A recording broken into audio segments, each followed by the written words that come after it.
Come and see. யோவான் 1:46 வந்து பாருங்கள். இது கிறிஸ்து வழங்கும் வாழ்வு தரும் நற்செய்தி. கிறிஸ்துவே உமக்கு புகழ். அமர்வோம்.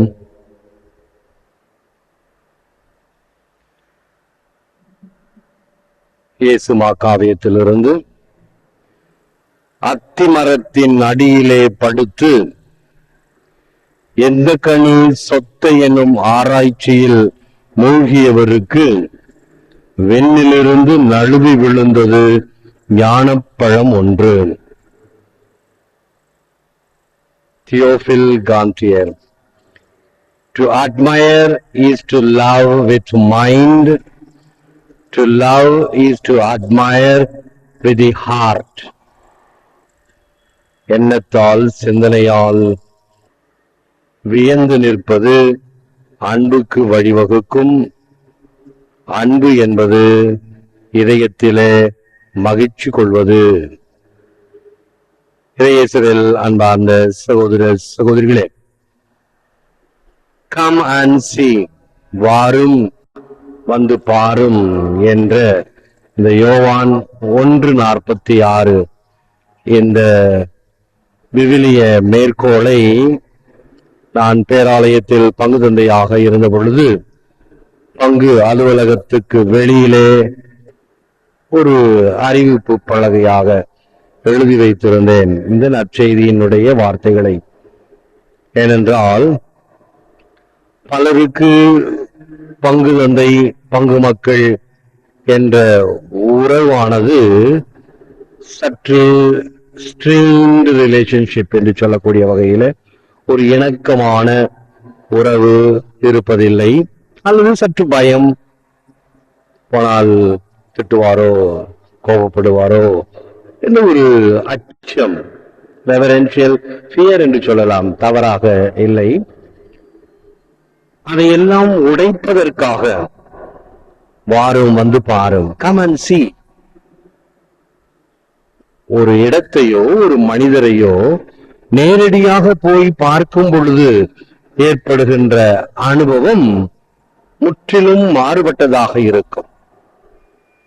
நாம் நினைத்தது ஒன்று, நடந்தது வேறொன்று.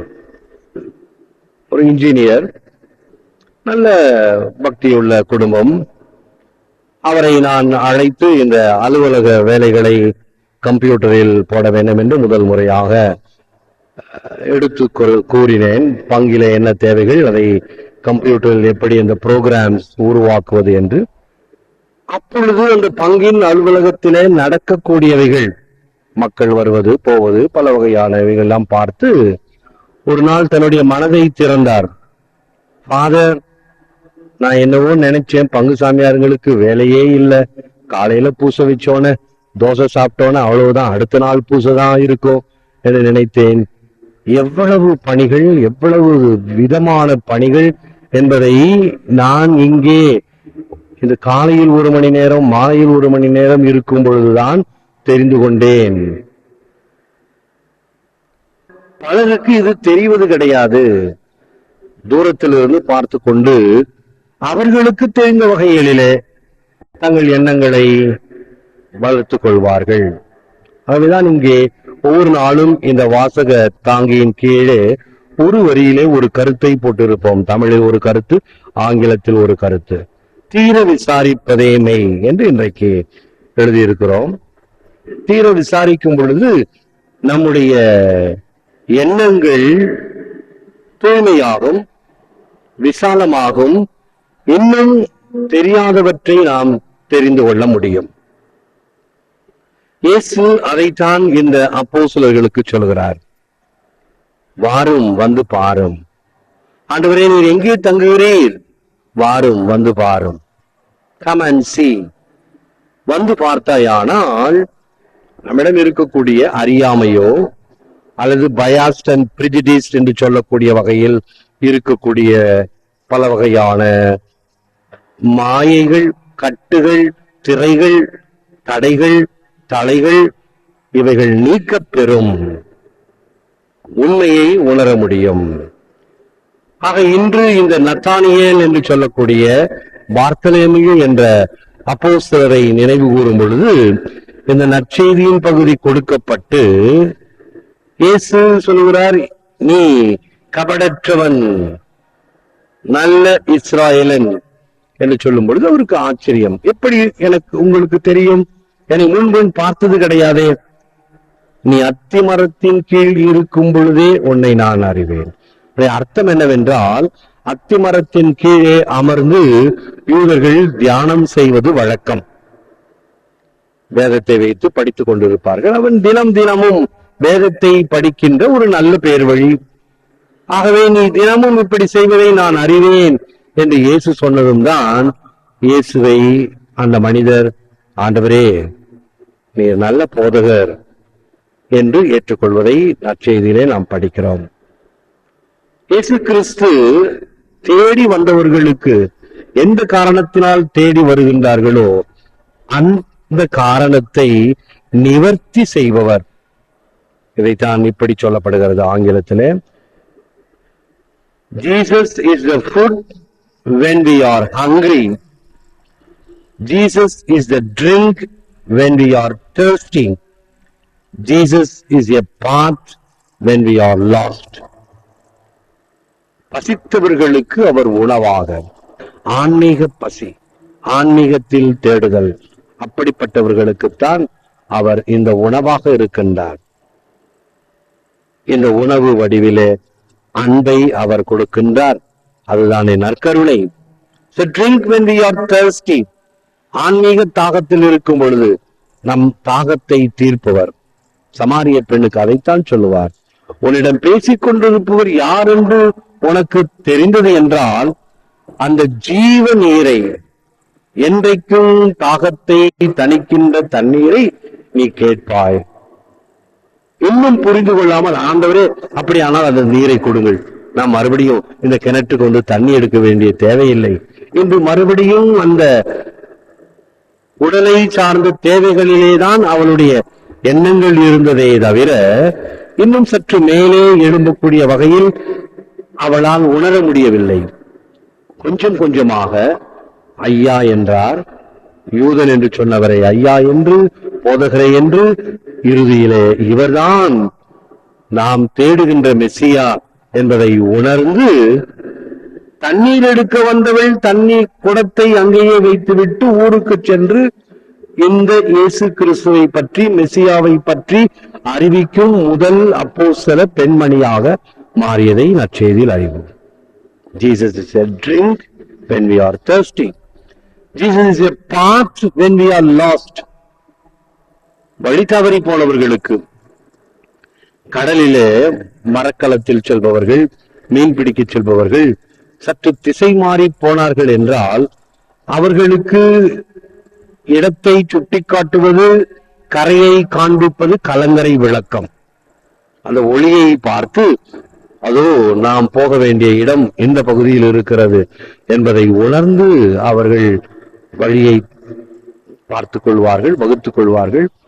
அல்லது விடியற் காலையிலே எழுகின்ற நட்சத்திரம், விடியற் காலத்தின் நட்சத்திரமே விடியற் காலத்தில் வெள்ளி முளைக்கும், அதை பார்த்து திசையை திருத்திக் கொள்பவர்களும் உண்டு கடலிலே. அப்படி நம்முடைய வாழ்க்கை என்னும் கடலிலே நாம் வழிதவறி போனோம் என்றால் சரியான வழியை காட்டுபவர் நம் ஆண்டவர் இயேசு கிறிஸ்து என்பதை உணர வேண்டுமாய் இந்த நற்செய்தி அறிவிக்கின்றது. Saint Jose Maria, may you seek Christ, may you find Christ, may you love Christ. கிறிஸ்துவை தேடு, கிறிஸ்துவை கண்டுபிடி, கிறிஸ்துவை அன்பு செய். இயேசு கிறிஸ்துவை நீ தேடினாயானால் அவருடைய தரிசனம், அருள், கருணை, இரக்கம் நிச்சயமாக உனக்கு கிடைக்கும். அப்பொழுது நீ அவரை முழுமையாக அன்பு செய்வாய். இந்த செயின்ட் பார்த்தலோமியோ, நத்தானியேல் என்று அழைக்கக்கூடிய அப்போஸ்தலர் was martyred for his faith by being skinned alive. தோல் உரிக்கப்பட்டு அவர் மரணம் அடைந்தார். The reward is an Israelite indeed, in whom there is no guile. யோவான் 1:47. கபடற்ற இஸ்ராயலன், இவரிடம் மாசு ஏதும் இல்லை. எனவே எப்படிப்பட்ட ஒரு சான்று பகர்தலை ஒரு வேத சாட்சியாக தன்னுடைய உயிரை கொடுத்து சான்று பகர்ந்தவர். யோவான் 1:51 இதற்குரிய ஒரு பரிசு என்ன சொல்லப்படுகிறது? Truly, truly, I say to you, you will see heaven opened and the angels of God ascending and descending upon the Son of Man. உனக்கு காட்சி அளிக்கப்படும், வானதூதர்கள் வானத்துக்கு ஏறிச் செல்வதும் வானத்திலிருந்து இறங்கி வருவதையும் நீ மனுமகன் மீது இதை நடைபெறுவதை காண்பாய் என்று சொல்லும் பொழுது திகைப்புறுவார். எப்படி இது சாத்தியம்? இது நடக்குமா? நடக்கும். உள்ளத்தின் ஆழத்திலே உறுதிப்பாடு இருந்தால் வானமும் வசப்படும் என்பது உண்மை. எனவே அப்போஸ்தலர்களுடைய வாழ்வு, அப்போஸ்தலர்களுடைய நினைவு நம்முடைய விசுவாசத்தை உறுதிப்படுத்துவதற்கு தரப்படுகின்ற சான்றும் ஒரு எடுத்துக்காட்டுமாக அமையும். அதை உணர்ந்து நாமும் நம் வாழ்க்கையை இயேசு கிறிஸ்துவின் மீது கொண்டு அவரை அறிந்து அவரை முழுமையாக ஏற்றுக்கொண்டு அவருடைய தரிசனத்தை பெற்று அன்பு செய்யும் வரத்தை வேண்டுவோம். குழந்தால் இருப்போம். Heavenly Father, through your Son Jesus Christ, you have opened the way to heaven for us. As you reveal yourself to your beloved patriarchs and apostles, so reveal yourself to me, that I may glorify you in my daily life. May I always find joy in your presence and never lose sight of the kingdom of heaven. எல்லாம் வல்ல விண்ணக தந்தையே, உம் திருமகன் இயேசு கிறிஸ்து வழியாக விண்ணக வாயிலை எங்களுக்கு திறந்து வைத்துள்ளீர். இறைவாக்கினர்களுக்கும் அப்போஸ்தலர்களுக்கும் உம்மை வெளிப்படுத்தியது போல எமக்கும் வெளிப்படுத்தியருளும். அதனால் எம் அன்றாட வாழ்வில் உம்மை மகிமைப்படுத்துவோமாக. மேலும் எந்நாளும் விண்ணரசை புறக்கணியாது உம் பிரசன்னத்திலேயே மகிழ்ச்சி அடைவோமாக. உண்மையை கண்டுகொள்ளக்கூடிய ஞானத்தை எங்களுக்கு தந்திரலும். நீரே உண்மை, நீரே வல்லமை, நீரே அன்பின் வெளிப்பாடு என்பதை உணரச் செய்திருளும். ஏற்று வரமருளும் இறைவா, காக்கும் கரங்களினால். ஆமென்.